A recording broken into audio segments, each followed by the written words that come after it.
Tuhanku, kampa permakanku, emakala kekurangan aku, kumbal-bal merata aku babandu,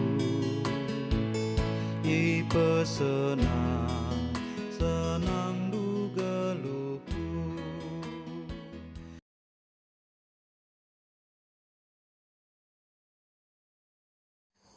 Shalom Permata GBKP, khususnya Permata GBKP Runggun Gedung Johor. Apa kabar?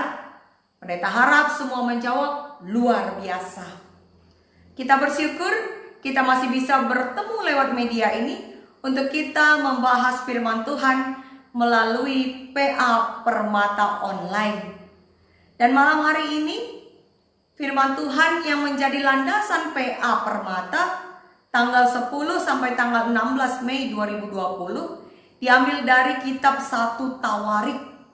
Mari kita buka Alkitab kita, 1 Tawarik pasal ke-29 ayatnya yang ke-20 sampai dengan ayat yang ke-30. Mari kita baca bersama-sama. 1 Tawarik 29 ayat 20 sampai 30. Salomo menjadi raja, Daud meninggal. Kemudian berkatalah Daud kepada segenap jemaah itu, "Pujilah kiranya Tuhan Allahmu." Maka segenap jemaah itu memuji Tuhan, Allah nenek moyang mereka.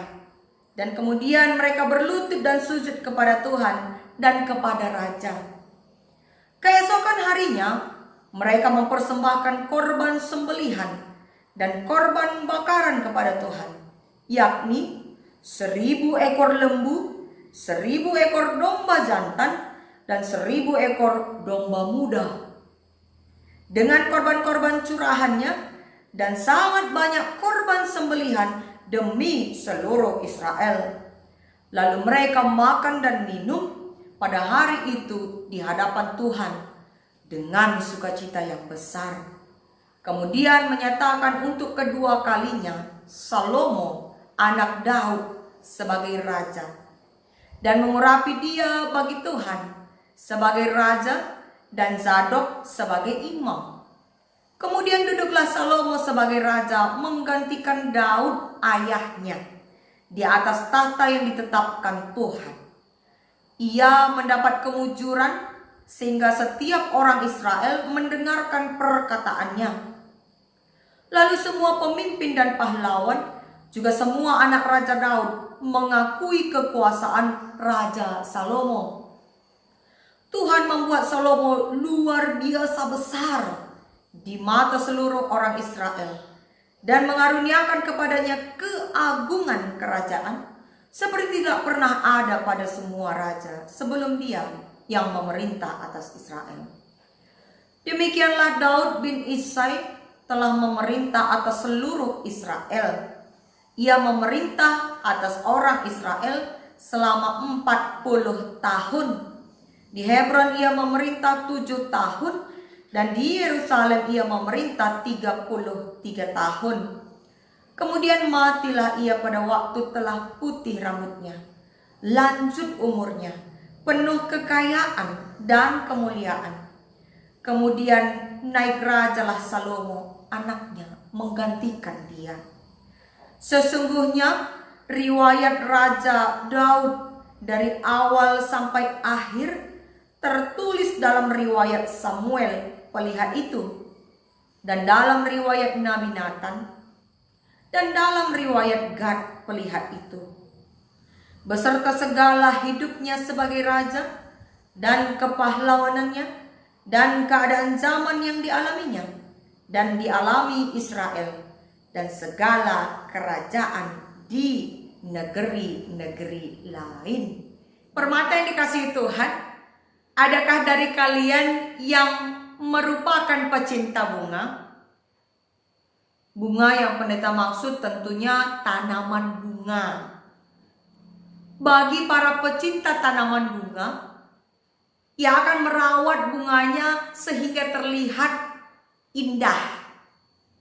Bunga yang dikatakan indah adalah bunga yang terlihat segar, tidak layu, tidak kering, dan menghasilkan daun-daun yang baru. Itulah yang dinamakan regenerasi. Sebuah pohon untuk bisa menghasilkan buah yang baik membutuhkan perawatan dari sang pemiliknya. Ketika pohon tersebut dirawat dengan cara memberikan pupuk, disiram, dan membersihkan ranting-rantingnya, maka pohon tersebut akan menghasilkan buah yang tentunya akan mendatangkan sukacita bagi sang pemiliknya.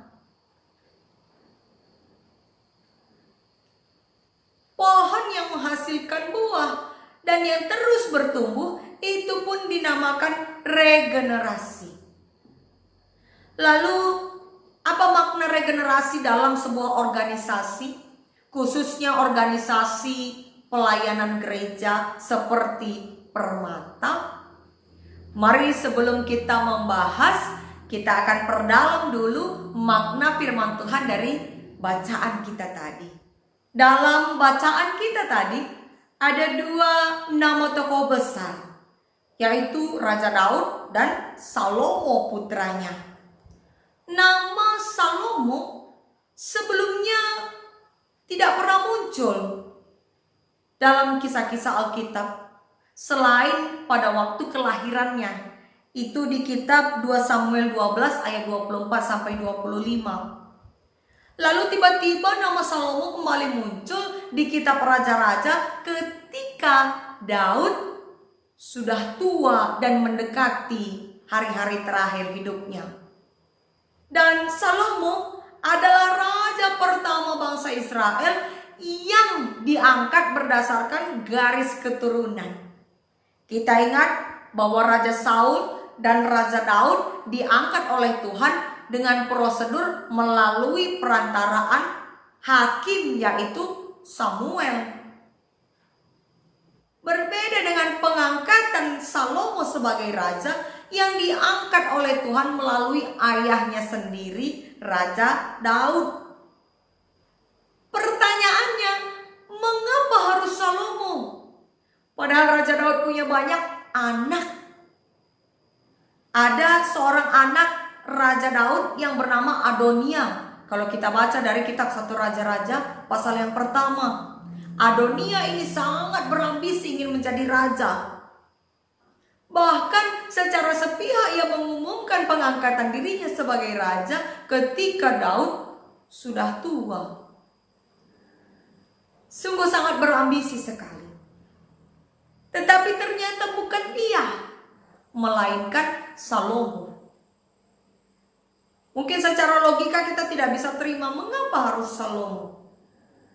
Karena kita tahu Salomo adalah anak Raja Daud dengan Batsheba. Ingat bagaimana kisah awal Raja Daud dengan Batsheba yang membuat Raja Daud gelap mata karena ingin memiliki Batsheba. Ia pun menempatkan suami Batsheba, si Uria, di garis terdepan dalam medan perang supaya mati. Akhirnya dia bisa memiliki Batsheba sebagai istri. Dan lahirlah Salomo sebagai anak kedua, karena anak yang pertama mati sebagai hukuman Allah kepada Daud. Lalu apakah Salomo benar-benar pilihan Tuhan atau hanya semata berdasarkan pertimbangan pribadi Daud ayahnya? Di kitab 1 Raja-Raja 3 ayat yang kelima, ada sebuah kisah di tempat yang bernama Gibeon. Salomo mendapat sebuah penglihatan rohani, di mana dalam penglihatan tersebut ia bertemu dengan Allah dan Allah memberinya pilihan. Dan pilihan Salomo adalah meminta hikmat, bukan harta kekayaan.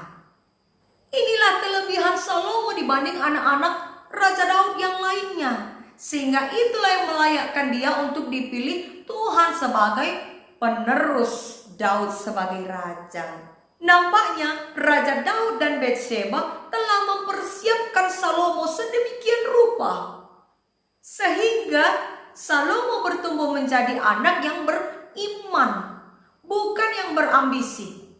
Kita ingat dalam kitab Amsal mengatakan permulaan ilmu pengetahuan adalah takut akan Allah.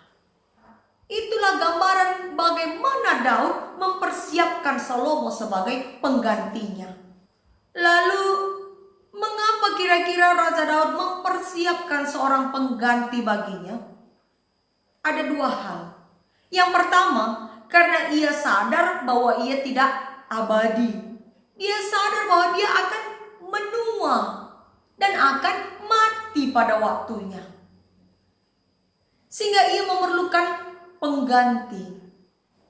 Dan yang kedua, Raja Daud tidak diizinkan oleh Allah untuk membangun bait Allah. Dia hanya sampai kepada persiapan pembangunan. Tetapi untuk membangun, Tuhan tidak izinkan. Maka buat apa lagi? Biarlah raja pengganti, raja yang baru yang akan meneruskan cita-citanya. Sehingga Salomo lah yang dipilih Tuhan untuk membangun bait Allah. Permata yang dikasihi Tuhan, seperti halnya tanaman yang membutuhkan regenerasi, demikian pula halnya dengan sebuah organisasi. Apalagi organisasi pelayanan gereja seperti Permata.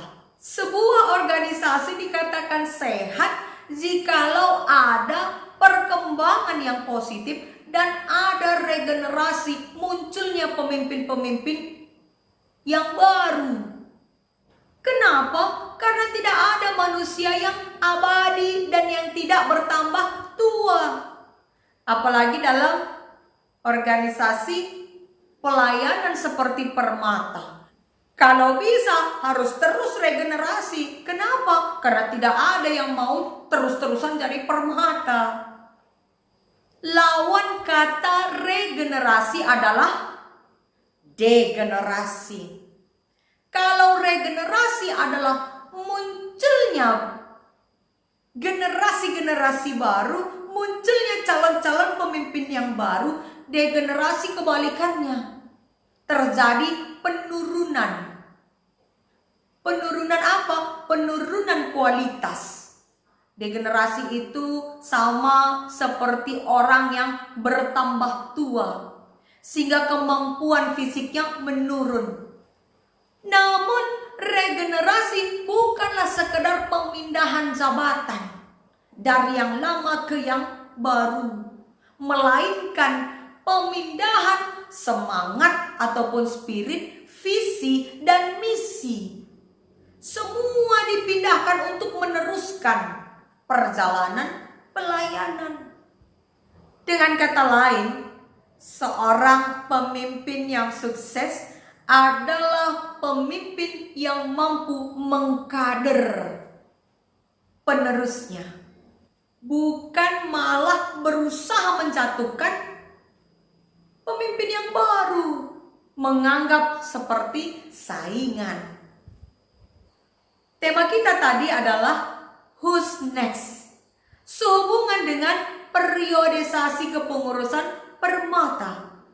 Dimulai dari tingkat sektor, runggun, klasis sampai pusat. Di mana Permata diajak untuk mempersiapkan diri. Sekaligus sebagai pengurus mempersiapkan pemimpin-pemimpin baru untuk regenerasi. Maka adalah tanggung jawab semua Permata untuk mengusahakan agar Permata sebagai organisasi pelayanan gereja menghasilkan buah yang baik bagi sang pemilik, yaitu Tuhan. Maka dari itu adalah kewajiban semua Permata untuk mengutamakan kepentingan bersama dan pelayanan dibanding kepentingan pribadi dan ambisi pribadi. di tengah situasi pandemi virus corona ini, mungkin rencana untuk periodisasi tidak seperti yang kita harapkan. Tetapi hendaklah dari sekarang setiap permata mempersiapkan diri.